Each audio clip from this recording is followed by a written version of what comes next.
नमस्कार दोस्तों, एक सवाल हमेशा रीसेलर्स के दिमाग में रहता है और ये बहुत बड़ा डाउट होता है जिस वजह से रीसेलर्स डायरेक्ट डीलर के साथ डील भी नहीं करते।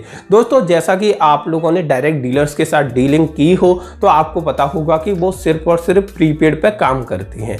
इस वजह से क्या होता है, जो नए रीसेलर्स होते हैं, जो मीशो, ग्लोरोड, शॉप 101 को यूज करते हैं, वो जब डायरेक्ट डीलर को मैसेज करते हैं, उनको बोलते हैं कि सर हमें आपके साथ काम करना है, और वो लोग बोलते हैं कि हम प्रीपेड में काम करते हैं, तो जो रीसेलर होते हैं उन्हें ये लगता है कहीं हमारे साथ फ्रॉड ना हो जाए, और इस वजह से वो डायरेक्ट डीलर्स के साथ काम नहीं करते। बहुत बार क्या होता है, रीसेलर्स उनके ग्रुप को ज्वाइन करते हैं जो डायरेक्ट डीलर होते हैं, रेट को देखते हैं, रेट काफ़ी कम लगती है, लेकिन फिर से एक डाउट शुरू हो जाता है कहीं ये लोग हमारे पैसे लेके ना भाग जाए, जिस वजह से डायरेक्ट डीलर के साथ काम नहीं करते। डायरेक्ट डीलर के साथ काम करने के अपने ही बहुत सारे फायदे हैं, जैसे कि डायरेक्ट डीलर के पास जो सर्विस मिलती है वो बहुत फास्ट मिलती है, डायरेक्ट डीलर के पास जो रेट मिलती है वो बहुत ही अच्छी मिलती है, डायरेक्ट डीलर के प्रोडक्ट की जो क्वालिटी होती है वो बहुत अच्छी होती है, जिस वजह से आपका प्रॉफिट भी इंक्रीज होता है, कस्टमर इंक्रीज होता है, कस्टमर सेटिस्फैक्शन बहुत ज़्यादा होता है।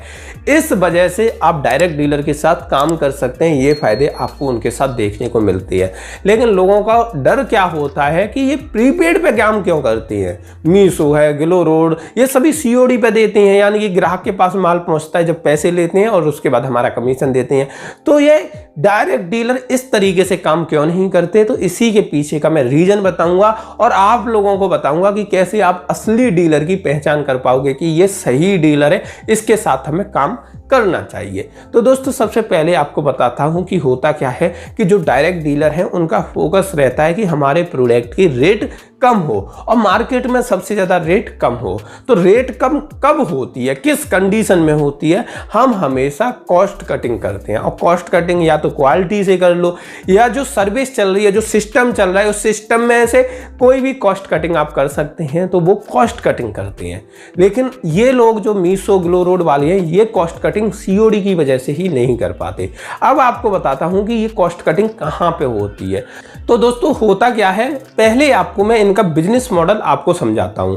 जैसे कि डायरेक्ट डीलर अगर मैं हूं तो मेरे पास प्रोडक्ट है, स्टॉक है, आप लोग रीसेलर हैं, आप मेरे पास आए कि रोहित भाई हम आपके साथ काम करना चाहती है। अब आप एक बंदे हो जो प्रीपेड वाले आए, एक बंदा आया सीओडी वाला। अब मैं दोनों के साथ डील करता हूं, मान के चलो। अब जो सीओडी वाला है उसके साथ भी डील कर रहा हूँ, प्रीपेड वाला है उसके साथ भी डील कर रहा हूँ। अब प्रीपेड वाला क्या कर रहा है, अब मैं आपको बताता हूँ कि प्रीपेड वाले ने एक प्रोडक्ट का ऑर्डर दिया और उस प्रोडक्ट को मैंने पैक किया, पैक करने के बाद मैंने उसके कस्टमर के यहाँ पे पहुँचा दिया। अब इस प्रोसेस में मेरा कहाँ कहाँ पे खर्चा हुआ, पहली चीज़ प्रोडक्ट की कॉस्ट, जितने का प्रोडक्ट वो है, दूसरा पैकेजिंग चार्ज जाएंगे, तीसरा एक जगह से कस्टमर के घर तक माल पहुंचाने में जो शिपिंग चार्ज होगा वो मेरे को देना पड़ेगा, इसके अलावा जो टैक्स वगैरह होंगे वो देने पड़ेंगे। ये 4 खर्चे होते हैं। अब भाई आप कहोगे कि ये तो खर्चे हुए प्रीपेड के केस में, अब सीओडी के केस में कौन कौन से खर्चे होते हैं। सीओडी के खर्चे में एक खर्चा और बढ़ जाता है, वो क्या खर्चा बढ़ता है, वो रिटर्न का खर्चा बढ़ जाता है। जैसे एक बंदा है सीओडी वाला जिसने मुझे सीओडी पे ऑर्डर दिया कि रोहित भाई ये माल है, ये इतने रेट में आपको कस्टमर को देना है, कस्टमर से इतने रुपए कलेक्ट कर लेना। मैंने क्या किया, उस माल को पैक किया, पैक करने के बाद कुरियर बॉय को दिया, कुरियर बॉय उसे सीधा कस्टमर तक ले गया। लेकिन क्या हुआ कि कस्टमर ने सीओडी पे ऑर्डर किया, और सीओडी पे जो कस्टमर ऑर्डर करते हैं उनमें से 70% कस्टमर पार्सल को लेते ही नहीं है। तो जब जो डिलीवरी बॉय था उसके घर पे पहुंचा तो उसने मना कर दिया कि मुझे ये पार्सल नहीं चाहिए। तो हुआ क्या कि जहां पे कस्टमर का घर है, जैसे मैं आगरा से हूँ, दिल्ली में पार्सल मैंने पहुंचा दिया। अब कुरियर वाले बोलेंगे कि ये तो ले नहीं रहे हैं, तो अब बताओ क्या करें।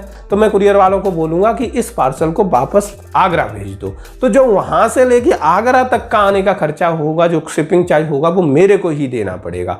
अब शिपिंग चार्ज तो बहुत हाई लगते हैं, अगर 1 किलो का पैकेट है तो जो शिपिंग चार्ज लगता है वो 100 रुपये के लगभग लगता है। अब भाई मैंने माल को भेजा कस्टमर तक तो 100 रुपये तो भेजने में दिए, और माल वापस आया तो 100 रुपए वापस के दिए तो 200 रुपए मेरे जेब से खर्च हो गए, लेकिन माल बिका भी नहीं। तो सीओडी के केस में जब प्रोडक्ट को भेजते हैं जब भी हमें चार्ज देना पड़ता है, और जब प्रोडक्ट को वापस मंगाते हैं जब भी चार्ज देना होता है। प्रीपेड के केस में क्या होता है कि जब कस्टमर को माल जाता है तो कस्टमर को खुद ही चिंता होती है, क्योंकि वो पहले ही पैसे दे चुका होता है और वो पार्सल को लेने से मना नहीं करता, पार्सल को 101% वो ले ही लेता है। तो अभी आप कहोगे कि ये 100 रुपए का इधर से जाने में, 100 रुपए का उधर से आने में लॉस हो रहा है, तो 200 रुपए के चक्कर में आप सीओडी नहीं रखते।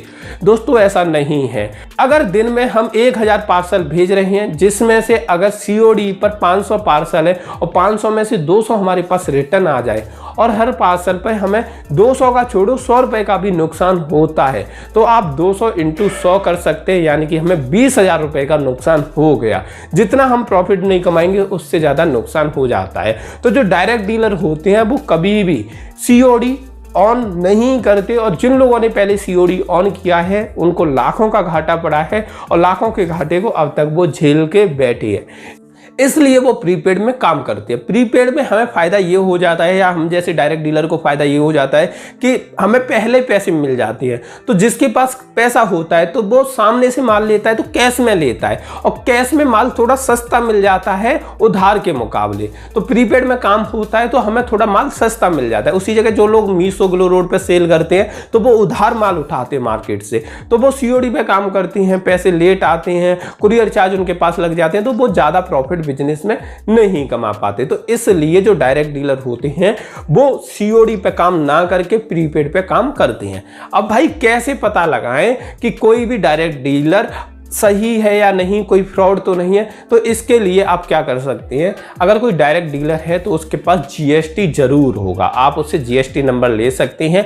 दूसरी चीज, अगर उसके पास जीएसटी नहीं है, बहुत सारे डायरेक्ट डीलर्स के पास नहीं होता, तो आप उन्हें वीडियो कॉल करिए। वीडियो कॉल पर उनकी दुकान, उनका शोरूम, उनका जो स्टॉक रखा रहता है उस जगह को देखिए। देखने के बाद आपको लगे कि हाँ ये प्रॉपर इन्हीं की चीज़ें हैं, इनकी दुकान है, इनके पास सब कुछ है, तो उनके साथ आप डील कर सकते हैं।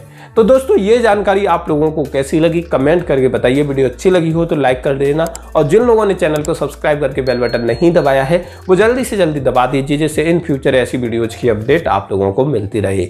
धन्यवाद आज की ये वीडियो देखने के लिए।